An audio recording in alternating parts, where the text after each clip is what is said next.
राम जैसा भाई, राम जैसा बेटा, राम जैसा राजा। राम के राज्य में कुत्तों को भी न्याय मिलता था।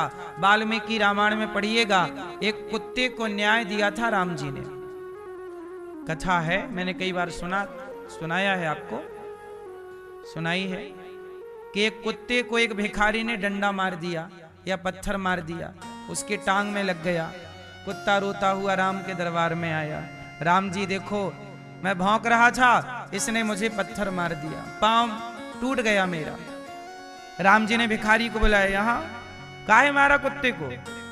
जैसे आजकल ना आप लोग कहीं कुत्ता पड़ा हो तो कुछ लोग कुत्ते को मार देते हैं, कुछ लोग नहीं कुत्ते को मार देते हैं। अब अभी क्या हो रहा, कुछ जगह मैंने सुना कि कुत्ते को जहर का इंजेक्शन दे के मार रहे हैं कुछ लोग। बोले गली में कुत्ते बहुत हो गए हैं तो सब हटा दिया कुत्तों को। तो देखो कुत्तों को भी न्याय राम के राज्य में मिलता था। आज गाय को न्याय नहीं मिल रहा है, लेकिन राम के राज्य में किसको न्याय मिलता था? एक कुत्ता आया, बोला इसने मारा है। राम जी ने भिखारी को बोला, यहाँ क्यों मारा? भिखारी बोला, प्रभु मैं भीख मांग रहा था, ये मुझे दे के भां भां भां भां एक पत्थर उठा के मार दिया। राम जी ने कहा कि कुत्ता तुझे देख के नहीं भौंकेगा, कुत्ते का तो काम भौंकना है, तुझे देख के भौंका तूने मार दिया। भाई तुझे काटता तब तू मारता अपनी रक्षा के लिए, उसका तो स्वभाव भौंकने का है, अब तूने मार दिया है। अब राम जी बोले कुत्ते से, चल भैया ऐसा कर, किसने तुझे काटा है, तुझे मारा है, अब ऐसा कर तू ही न्याय कर, तू ही दंड दे, क्या दंड देना चाहता? कुत्ता बोला कि ऐसा करो, इसको फलानी जगह का नेता बना दो। भिखारी को राम जी बोले, वारे कुत्ता ये तूने न्याय किया कि उसकी बल्ले बल्ले कर दी? कुत्ता बोला, प्रभु मैं भी जानता हूं कि बल्ले बल्ले इसकी अभी है, लेकिन मैं भी उस जगह का नेता था, और नेता हो करके जब ये नेता बनेगा तो इसके मन में पाप आएगा, बेईमानी करेगा, और बेईमानी करेगा तो अगले जन्म में कुत्ता बनेगा, और जब इसकी टांग में कोई मारेगा तब मेरा हिसाब पूरा हो जाएगा।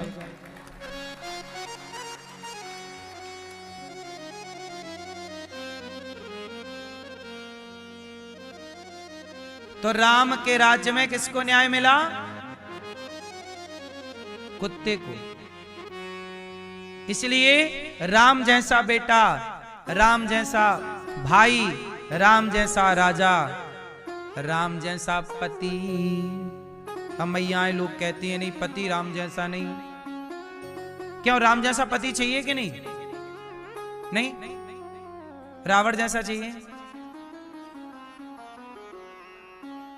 पति कैसा चाहिए, राम जैसा या फिर विकल्प आप दो, किसके जैसा चाहिए बता? रावण के जैसा चाहिए, कंस के जैसा चाहिए, दुर्योधन के जैसा चाहिए? कैसा पति चाहिए? पति, अब कुछ माताएं बोलती हैं राम जी ने तो पत्नी को वनवास भेज दिया, काहे के राम जी अच्छे पति? नहीं, आप पूरा नहीं समझते। राम जी ने माता सीता को वनवास नहीं भेजा। राम जी इतने अच्छे पति हैं कि अपनी पत्नी के लिए लंका के रावण राजा से लड़ गए। राम जी सीता मैया के लिए किससे लड़ गए? लंका के पावरफुल राजा से।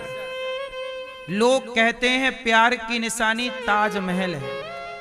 अरे प्यार की निशानी ताजमहल नहीं, राम सेतु है जो राम जी ने बनवाया था लंका तक। राम सेतु बिना खंबे का, ये प्रेम की निशानी है। बोलो हाँ। इसलिए राम जैसे पति, सीता मैया रावण के यहां रही और राम जी ने स्वीकार कर लिया।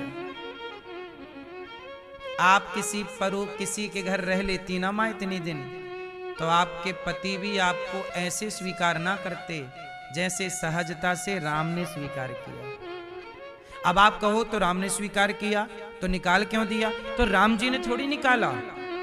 राम जी निकालते तो उसी दिन निकाल देते जिस दिन सीता जी आई थी। क्यों? आप लंका से आई तो ना कह देते कि नहीं हम तुम्हें नहीं रखेंगे, तुम अपवित्र हो गई हो, रावण के यहाँ रह के आई है। लेकिन राम जी ने तो ऐसा नहीं कहा, सीता जी को स्वीकार किया और सीता जी गर्भवती हो गई। जब स्वीकार किया तभी ना गर्भवती हुई। सीता मां जब गर्भवती हुई तब किसी तीसरे व्यक्ति ने, थर्ड पर्सन ने बोला, एक धोबी ने बोला अपनी पत्नी को कि मैं तुझे नहीं रखूंगा, तू रात को कहां रह गई थी? बोली मैं पानी बरसने लगा था, काम करने गई थी, तो केवट नाव चला नहीं पा रहे थे, तो रात को मैं उन्हीं की बहन मतलब उनकी पत्नी के संग सो गई थी, वहीं रुक गई थी उनके घर पे।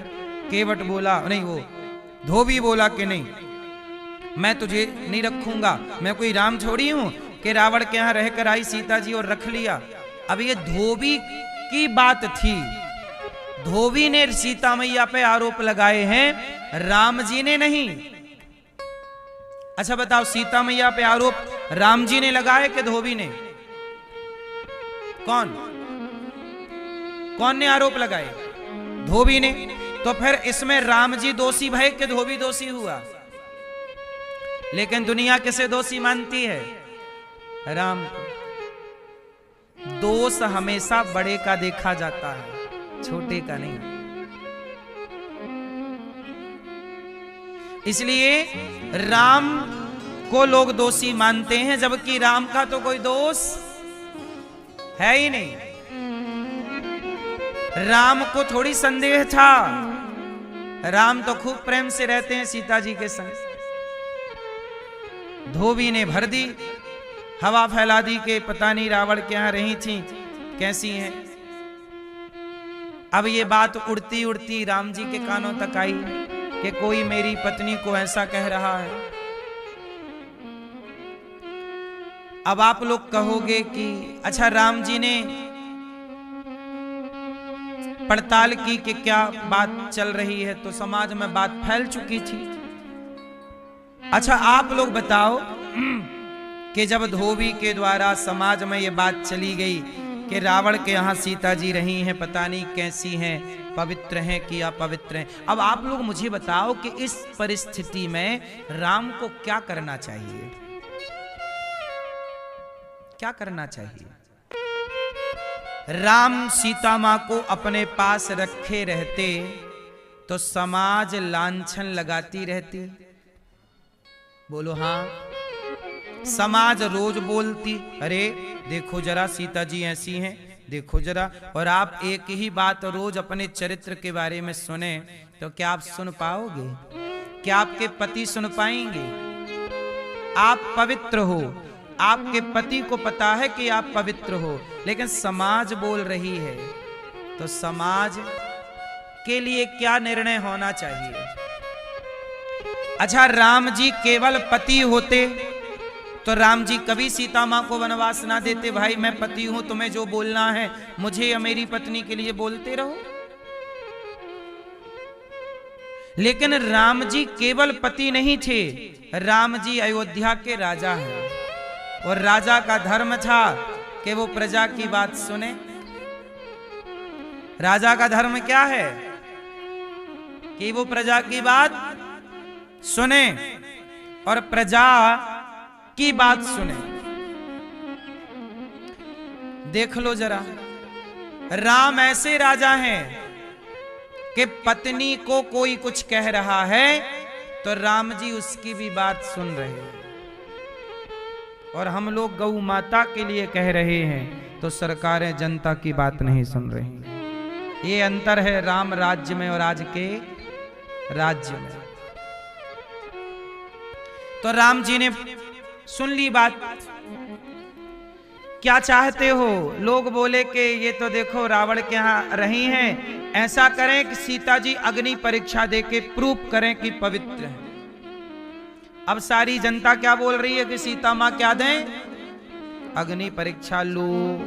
अब राम जी ने कहा सीता जी से कि सीता जी ऐसा है कि आप अग्नि परीक्षा दे दो, ये जनता है बोल रही है, दे दो। सीता जी बोली कि चलो आज मैं इनके सामने अग्नि परीक्षा दे दूंगी, कल दूसरे लोग आएंगे वो कहेंगे पता नहीं शुद्ध हैं कि अशुद्ध हैं। क्योंकि उस जमाने में वीडियो तो थी नहीं कि एक बार बना ली सबको दिखा दी। भाई आज यहाँ इतने 1000 लोग हैं, 10,000 लोग हैं, तो 10,000 के सामने देंगी तो 10,000 लोग ही देखेंगे, लेकिन जो बाकी के लोग हैं वो कहेंगे अरे हमने थोड़ी देखी है। तो सबको फिर देती रहे परीक्षा। सीता मैया बोली कि प्रभु ऐसा है कि जहां भरोसा ना हो वहां रहना नहीं चाहिए। जहां भरोसा ना हो वहां रहना। तो सीता मैया ने कहा कि प्रभु मैं अग्नि परीक्षा तो अभी दे सकती हूं, लेकिन मैं अग्नि परीक्षा देने के बाद, कोई भी परीक्षा देने के बाद ऐसी समाज के बीच में अब रहना नहीं चाहती। लेकिन आपके बच्चे मेरे पेट में हैं, यदि मैं चली गई तो ये बच्चे भी चले जाएंगे। इसलिए सीता मैया ने राम जी से कहा कि प्रभु कुछ ऐसा कीजिए कि जब तक आपके बच्चे मैं आपको नहीं सौंप देती तब तक मुझे थोड़ा दूर कर दीजिए इन लोगों से। ऐसी समाज में क्या रहे। सीता मैया बोली कि मैं संतों के पास रहूंगी। देखो सीता जी पर समाज को भरोसा नहीं था, पर सीता जी पर संतों को भरोसा था। हाँ या ना, याद रखिएगा। सदा से सताए गए व्यक्ति के साथ सदा से साधु संत खड़े रहे हैं, चाहे वो सताई गई सीता माता ही क्यों ना हो। साधु संत सदा सताए गए लोगों के संग खड़े रहे। राम जी ने सीता मां को, अच्छा सीता मां बोली कि मुझे इन लोगों के बीच में नहीं रहना। अच्छा इसी बीच में एक घटना और घट गई, कहो तो बताऊं।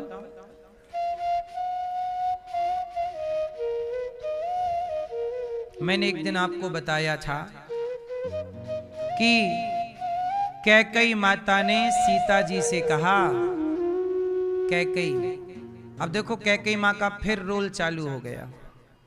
कैकेयी मां ने सीता जी से कहा, सीता ये रावण कैसा दिखता था। सीता जी बोली मैंने तो कभी देखा नहीं। अरे तुम तो लंका में थी। देखो कैकेयी मां सीता जी के मन को टटोल रही है।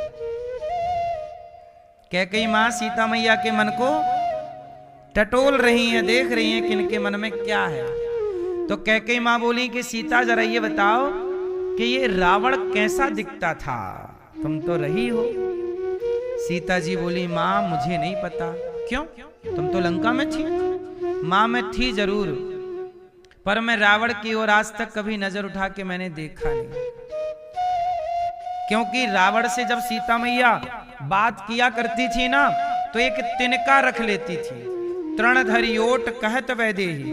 रावण यहां खड़ा होता था और सीता मैया तिनका को देखकर रावण से बात करती थी। किसकी ओर देखती थी?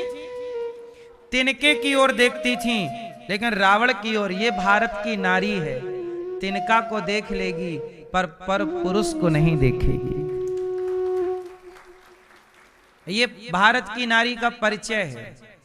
सीता मैया तिनके को देख करके और रावण से, तो सीता मैया बोली मैंने रावण को नहीं देखा।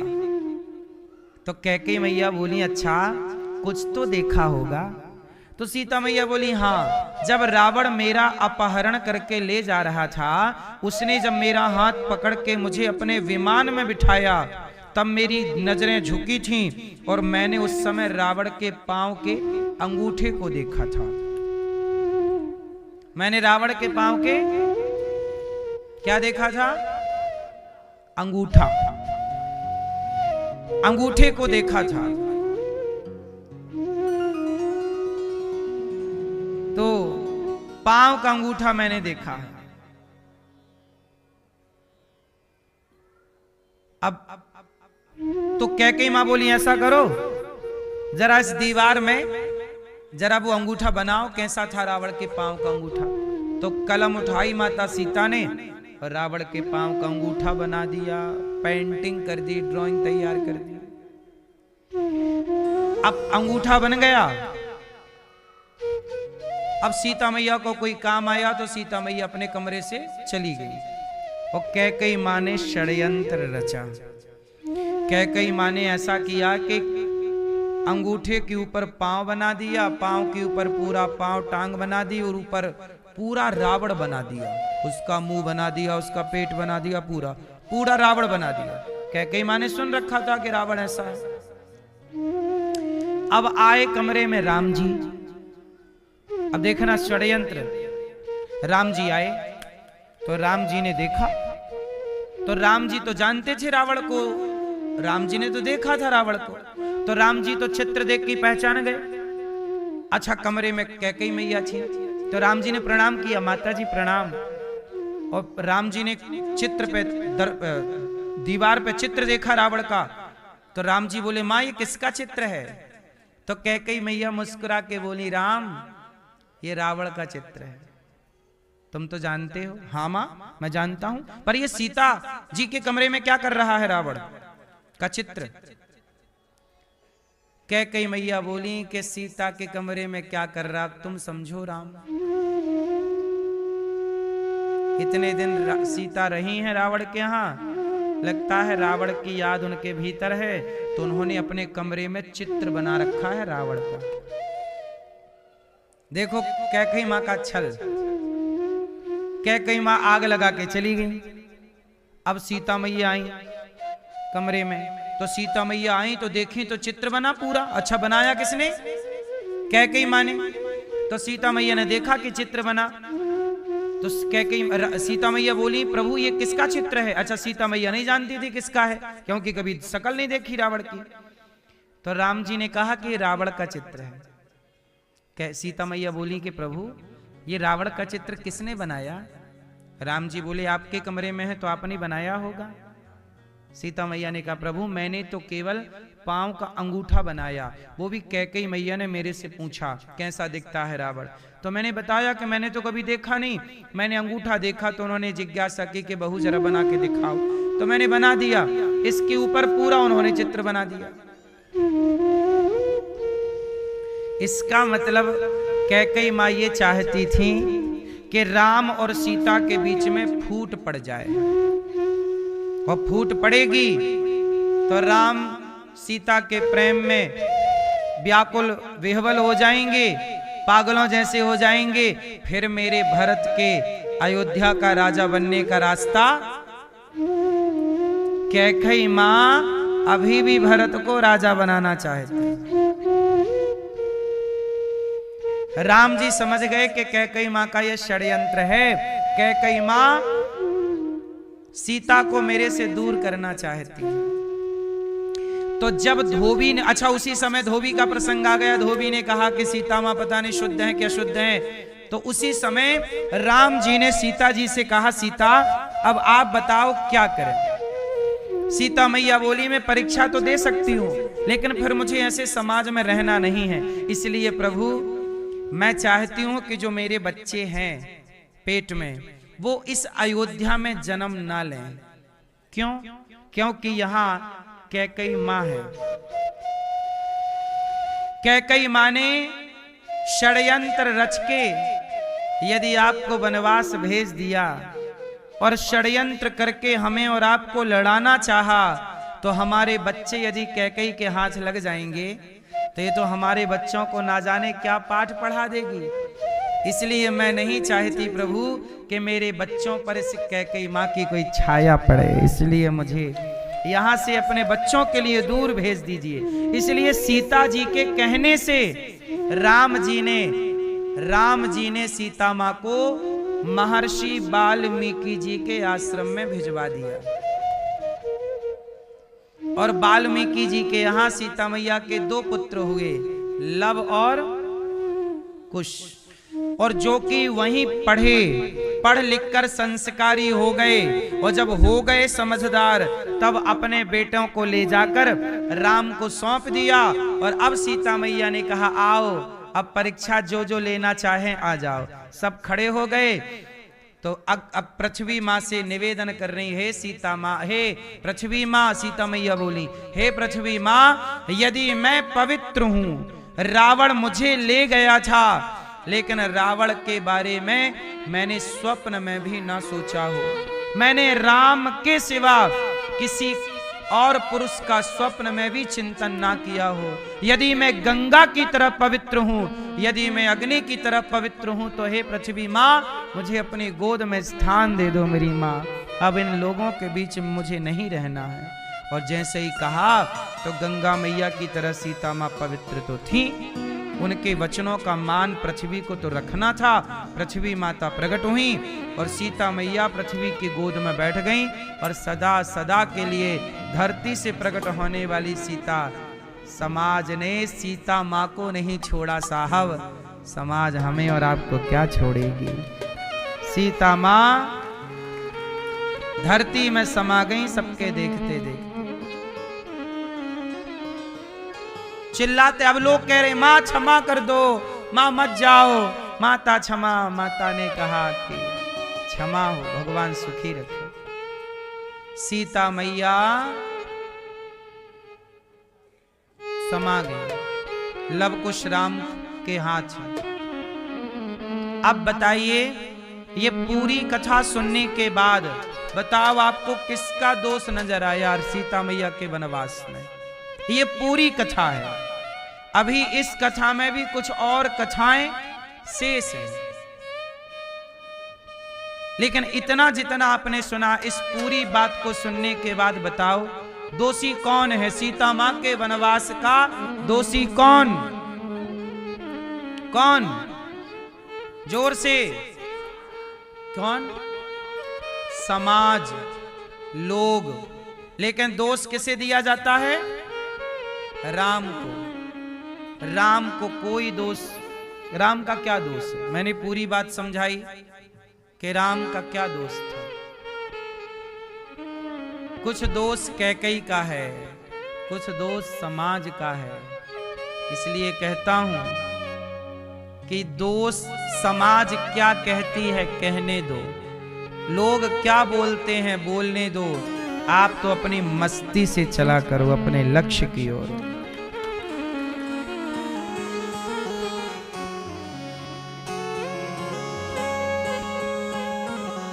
नारी को सदा से लोगों ने सताया,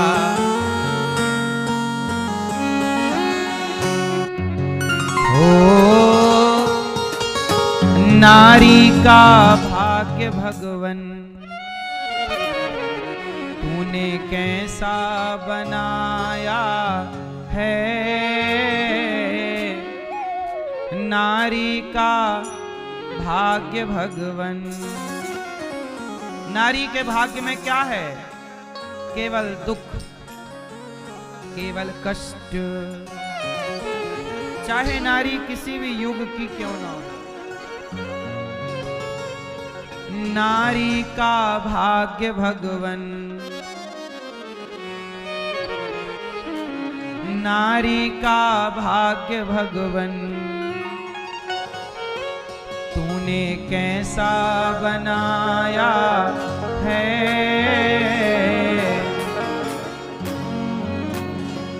हर युग में दुनिया ने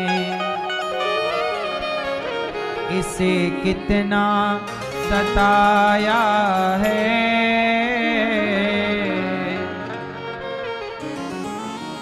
नारी का भाग्य भगवन तूने कैसा बनाया है। हर युग में दुनिया ने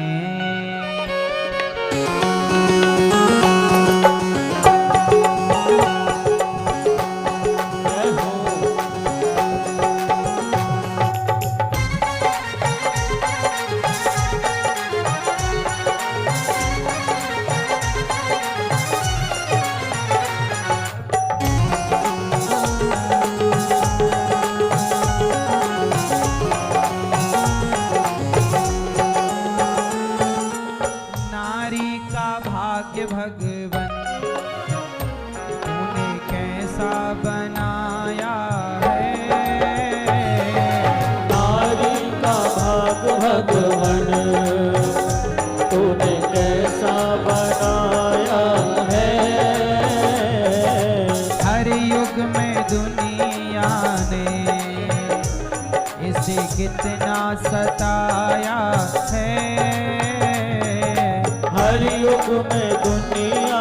ने इसे इतना सताया है।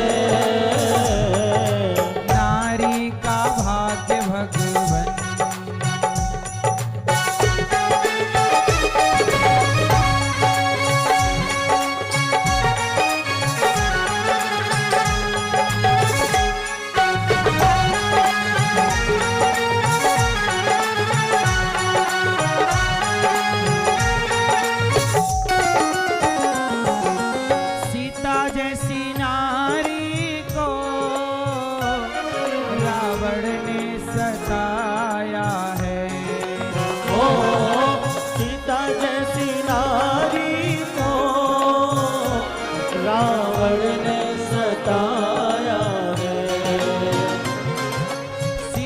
जैसी नारी को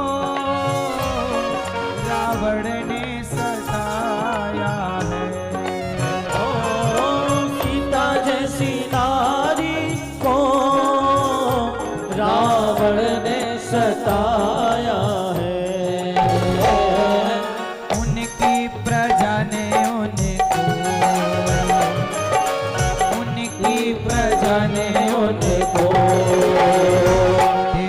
घर से निकाला है। उनकी प्रजा ने उनको घर से निकाला है। उनकी प्रजा ने उनको मिथ्या दोष लगाया है। उनकी प्रजा ने